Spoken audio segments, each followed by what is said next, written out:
안녕하십니까. 공익제보자 모임의 대표를 맡고 있는 정국정입니다.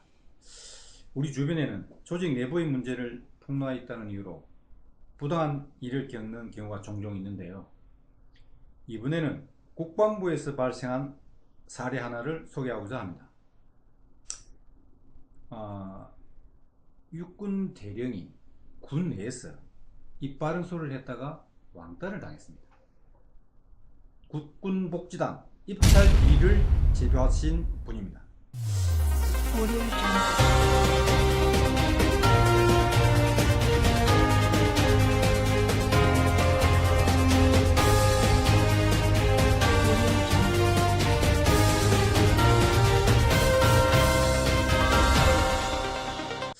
육군 사관학교를 졸업했고 21사단 및 51사단 부사단장으로 근무하다가 작년에 육군 대령으로 예편했습니다.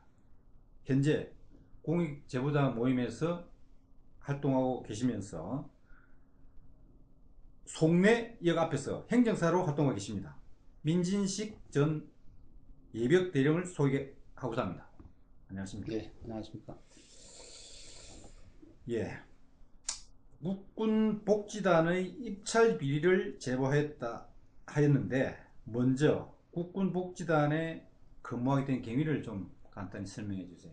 예, 저는 잘 아시겠지만 군인들은 보직 이동을 하게 되는데, 이제 저 같은 경우에는 그 복지단 업무를 좀 수행을 했었고, 정책부서에서, 그리고 또 복지단 복지 업무에 관심을 가지고 있었습니다.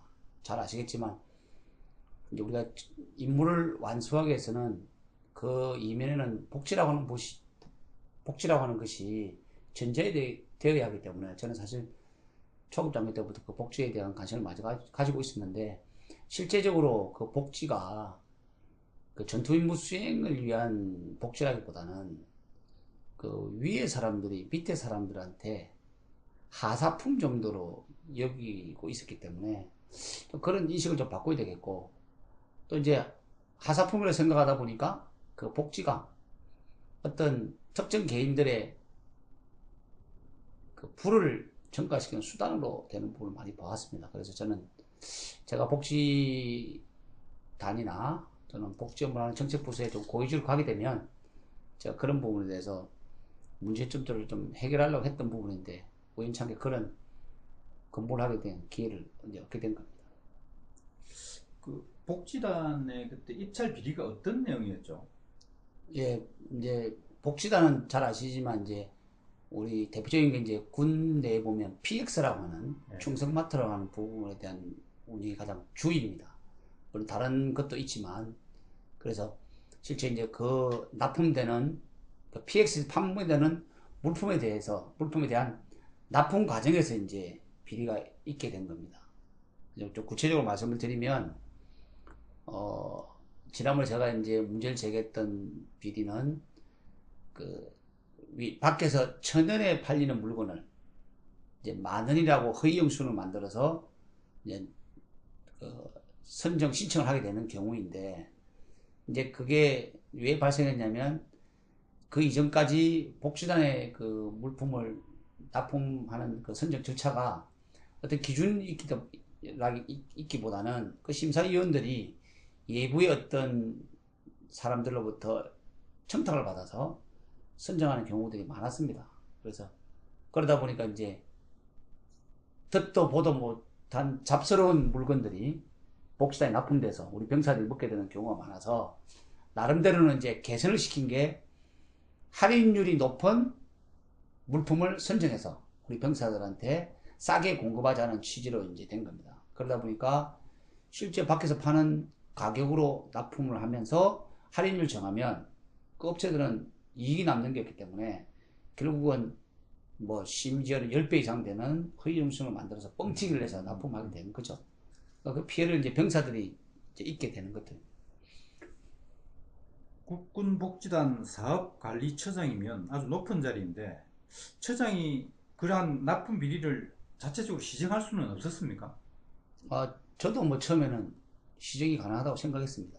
왜냐하면 저는 이제 초급 장교 때부터 실제 우리 군에서 일어나고 있는 부분들에 잘못된 것이 있으면 그 지휘관들이나 높은 분들한테 지원을 했고 또 실제적으로 다 이루어졌습니다. 저는 그 당시까지는 우리 군이 외부에서는 군이 뭐 썩었다, 부패했다 이런 얘기 했지만 저는 제가 볼 때는 그래도 아직까지 군보다는 깨끗한 조직이 없다고 생각을 해왔었습니다. 근데 이제 저는 그 생각 가지고 복지단에 와서도 그렇게 이제 업무를 했었는데 이제 결과적으로는 제 능력으로는 안 되는 부분들이죠. 왜냐하면 이 복지단의 납품 체계는 그냥 단순히 그 업체들과의 관계가 아니라 거기에는 이제 총판이나 쉽게 밴드라고 그러죠. 그런 사람들이 이제 관련돼 있고 이 사람들은 벌써 수십 년 동안 우리 군에서 근무했던 높은 사람들과 그런 연결고리가 되어 있기 때문에 어떻게 보면 저 혼자 그에 대해서 문제를 제기한다고 해서 해결될 부분들이 아니었던 거죠. 그래서 국방부 감사관실과 검찰단의 문제 제기를 한 후 시정이 됐나요? 이제 뭐 시정이 뭐 당연히 안 됐죠. 제가 그러니까 지금 이런 상태가 된 거고 문제는 이제 조사도 이루어지지 않았습니다.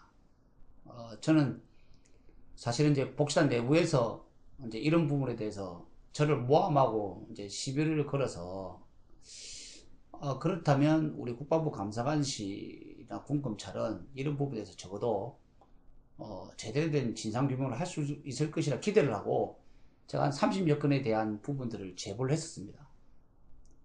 근데 이제 결과는 반대였죠. 그 내용에 대한 조사보다는 저를 오히려 이제 감사를 하고 수사를 하는 이제 결과가 되었는데 제가 사실 그것 때문에 그 총 4건의 징계와 3건의 뇌물수수 그 수사 의뢰를 받게 됐습니다. 뭐 결과론적으로는 뭐 다 무혐의가 됐지만 제가 이제 제기했던 그 비리에 대한 부분들은 전혀 조사되거나 시행된 게 없었죠. 그 2012년 11월 달에 건의위원회에 제보를 했다가 상당히 실망을 했었다고 들었는데 2014년에 검찰이 직접 고발을 했었죠. 예. 예. 그 검찰 그 처분 결과는 어떻게 잘 나왔습니까? 이제 뭐 결과는 당연히 이제 비리가 있었기 때문에 예. 어떤 11개 업체가 처벌을 받았고 그리고 국방부 그 복지단 근무는 뇌물수수 혐의로 구속이 됐죠.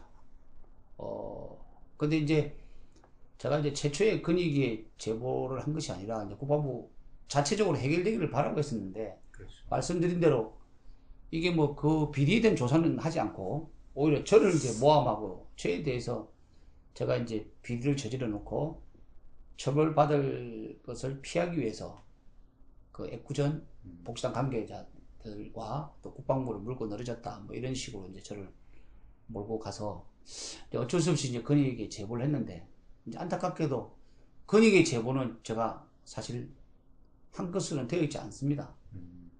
근데 제가 이제 결국 나중에 만들어서 그 11월 달이 아니라 2013년 2월 달에 이제 건의에 제가 제보한 걸로 되어 있다 보니까 실제적으로는 제가 이제 그 부패행위 신고자로 인정받지 못하고 그 국방부 제일에서 보복 행위를 해도 아무런 이제 그러니까 대처를 못했던 그런 부분이 됐죠. 근데 이제 그 과정에서도 이제 처벌을 받았지만 말씀드린 그 과정에서도 이제 어쨌든 국민권익위에서는 부패행위로 의결을 했습니다. 해서 한 건에 대해서는 총 30건 중에서 일단 가장 그 빨리 처리할 수 있는 2건만 일단 그 전원위원회에서 부패행위로 의결을 해가지고 한 건은 용산경찰서에 PX 비리죠. 네. 또 한 건은 조사본부에 이거는 이제 그 육군훈련소 정식 비리를 의뢰했는데 사실 저는 기대를 했습니다. 근데 1년 동안 이제 아무런 진행이 되지 않아서 제가 이제 용산경찰서와 조사본부에 그럼 내가 직접 고발하겠다고 해서 PX 비리는 제가 이제 해서 2014년 11월에 육군훈련 정식 입찰 비리는 2015년 한 5월경 정도에 이제 업체가 처벌을 받았죠. 근데 이제 처벌을 받았지만 국방부 및 복지단 관계자들에 대해서는 국방부에서는 다 무혐의 조치를 해버렸습니다. 저로서는 이제 납득이 되지 않죠. 그리고 이제 더 문제는 뭐 국방부는 뭐 그럴 수 있다 쳐더라도 그럼 서울 서부지검에서 비리라고 통보가 됐으면 복지단에서는 그 업체, 그러니까 비리를 저지르는 업체들에 대해서 부당이득을 환수해야 되는데 부당이득을 환수할 수 없다고 했죠. 저로서는 납득이 되지 않는 거죠. 아마 제 생각에는 뭐 그 업체들한테 부당이득을 환수하면 그 업체들이 자기들을 편의를 봐줬던 사람들 결국 물건 늘어질 거기 때문에 아마 그것을 방지하기 위해서 그러네요. 뭐 하지 않았던 것 같습니다. 추후에 그거는 뭐 제 개인 생각이지만 별도로 법원에다 소를 제기하는 것도 하나의 방법이 될 수 있을 것 같다는 생각이 듭니다. 예. 그 공익 제보 이후에 힘든 시간을 보냈다고 들었는데 어떻게 지냈는지 좀 얘기해 주세요. 예, 아까 말씀드렸지만 제가 그 총 7건 정도의 그 국방부 감사실에 처분을 받아서 감사 및 그 조사를 이제 받았습니다. 물론 이제 그 중에 6건은 이제 무혐의 처분을 받았고 한 건에 대해서 제가 이제 감봉 3개월의 징계를 받았는데 이것도 제가 이제 행정소송을 제기해서 사실은 이제 이 처분이 보복의 가능성이 있는 부분이다 이렇게 해서 제가 이제 취소 처분을 받았습니다. 근데 안타깝게도 다시 국방부가 저에 대해서 재징계를 해서 제가 다시 건신 10일에 징계를 받았습니다. 결국 제가 이제 군대 생활 거의 8년 동안 제대할 때 원래는 국가유공자 훈장을 받아야 되는데 제가 징계를 받았다는 이유로 훈장을 받지 못했습니다. 저는 그 중요하다고 생각하지 않는데 단지 이제 제가 잘못이 없는데도 불구하고 국방부가 그렇게까지 저를 징계한 이유에 대해서는 저도 납득할 수 없고 그 이후에 이제 제가 저기 국방부를 떠나서 간 이후에도 저에 대해서는 이제 그 비리자들이 자기 비리를 숨기기 위해서 저에 대해서 명예훼손이라든지 무고 혐의로 이제 고발을 하고 또 그에 맞춰서 복지단에서는 또 저를 징계를 해달라고 제가 전출간 부대에다가 3년 동안이나 이제 시도를 한 그런 경우도 있습니다. 그래서 제가 전역을 했지만 그 사건 때문에 제가 최근까지 그 밀리토피아 그 시설에 대한 그 입찰 비리와 관련해서는 제가 소송을 제기해서 제가 항소를 해서 이겼습니다. 근데 지금 육군본부에서 대법원에 그 상소를 해서 지금 사건이 이제 진행되는 부분이고 이제 그 사건 그 입찰 비리 당시에 좀 상황을 말씀드리면 제가 이제 거기에 대한 부분을 해결하려고 하니까 사실은 이제 이 국방부가 전방위적으로 저에 대해서 뇌물수수자다라고 하는 부분들을 국회, 국민권익위, 인권위, 감사원, 또 우리 군내에다가 다 유포를 해서 제가 그런 사실이 없음에도 불구하고 몇 년 동안은 대부분의 사람들이 그것을 사실로 받아들여서 제가 이 사건을 진행하는데 굉장히 어려움이 좀 있었고 그 소문들 때문에 저희 와이프는 저를 믿고는 있었지만 사실은 개인보다는 국방부가 그렇게 한다고 하면 국방부 거짓말한다고 생각할 수 없어서 우리 가족으로서는 굉장히 안타까운 마음에 지냈던 경험도 있고 또 제가 이제 그것 때문에 그 사건이 벌어지자마자 국방부에 무단으로 무보직으로 제가 격리가 됐습니다. 그래서 이건 사실 있을 수가 없는 일들인데 어쨌든 제가 그런 경우도 이제 겪으면서 다행스럽게 끝나지 않고 작년에 무사히 이제 만기 전역을 한번 했습니다. 네. 현재 진행 중인 소송도 많이 있는 걸로 알고 있는데 어떤 게 있는지 좀 예, 아까 말씀드렸지만 밀리토피아 입찰 비리 관련해서 이제 그 비리를 덮으려고 그 국방부가 그 납품 업체와 그 불법 거래를 해서 그 국방복지단과 그 업체 관계자가 저를 이제 모함을 해서 이제 진행됐던 부분들을 제가 혼자서는 사실은 이제 왜 그걸 하고 있냐면 제가 혼자서는 국방부의 비리를 파헤치는 그 사실 어렵기 때문에 뭔가 연결고리를 만들기 위해서 제가 그 부분에서 제기를 했는데 이제 그 소송은 1심에서는 제가 졌지만 제가 항소심에서는 제가 승소를 했고 제가 승소를 하고 나니까 이제 육군본부에서 지금 아까 말씀드린 대로 상소를 해서 진행 중인 부분들입니다. 제가 말씀드린 대로 이제 비리가 사실은 옛날 과거형이라면 저도 그 부분에 대해서는 언급을 안 하겠지만 문제는 PX에 대한 부분은 아직도 진행형이라는 겁니다. 그 당시에 제기됐던 문제에 대해서 국방부와 복지단은 아직도 그 판매되고 있는 물품에 대한 가격 조사나 거기에 대한 것들을 바깥에 있는 가격과 비교를 한 적이 거의 없습니다. 실제적으로. 그래서 사실은 지금 되고 있는 부분에 대해서는 정확히 하고 있겠지만 옛날에 납품된 품목에 대해서는 다시 한 번 더 전수조사를 해서 그에 대한 해결을 좀 해야 될 것으로 보입니다. 예. 군 비리는 참 있어서는 안 될 일인데 앞으로 어떻게 하면 군 비리를 끊을 수 있을까요? 저로서는 사실은 당분간 비리는 사라지지 않을 것이라고 하는 비관적인 생각을 좀 하고 있습니다. 왜냐하면 뭐 제가 뭐 너무 우리 사회의 어떤 잠재력이나 이런 걸 무시하는 것처럼 보일 수 있지만 제 경험으로는 지금 새로운 정권이 탄생했음에도 불구하고 그 수많은 적폐들이 해소되지 않고 있다는 이야기는 이 정권도 못하는데 그럼 다른 정권도 할 수 있겠냐는 그런 부분도 있고 두 번째는 이제 우리 이 대한민국 공공조직의 문화와 분위기입니다. 왜냐하면 지금 우리가 권력에 집착을 많이 하고 있지 않습니까? 그걸 집착하는 이유들이 권력만 잡으면 모든 것을 할 수 있다는 거죠. 그러니까 권력만 있으면 공공의 재산을 내 것처럼 사용할 수 있는 부분이 되다 보니 그런 생각들을 하지 말아야 되는데 그런 생각들이 없어지지 않는다고 하면 결국 그 비리는 계속될 수밖에 없다. 왜냐하면 그 사람들이 그 자체를 범죄로 생각하지 않기 때문이죠. 그래서 우리가 선진국이 되려면 미국이나 정말 유럽처럼 그런 본과사에 대한 구분이 좀 명확하게 돼야 될 것으로 보이고 또 한 가지는 이제 그런 상황에서 결국 높은 사람이 밑에 사람의 진급과 어떤 뭐 출세라고 하기 곤란하지만 그 사람의 진출에 대해서 막강한 현재 힘을 갖고 있는 한이라면 이런 분위기 속에 누가 그 사람한테 그거는 해서는 안 됩니다라고 말할 수 있을까요?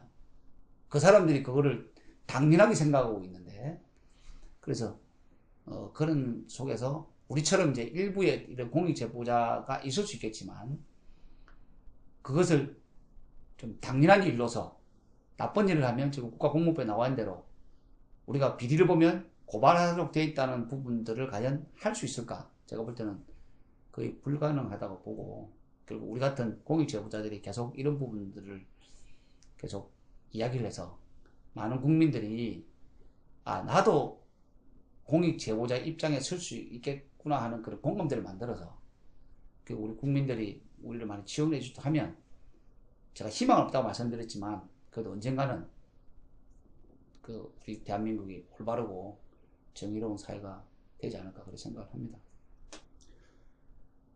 국방부 장관 보고 계시죠? 이 문제 좀 해결해 주시기 바랍니다. 예. 마지막으로 앞으로 계획을 좀 말씀해 주세요.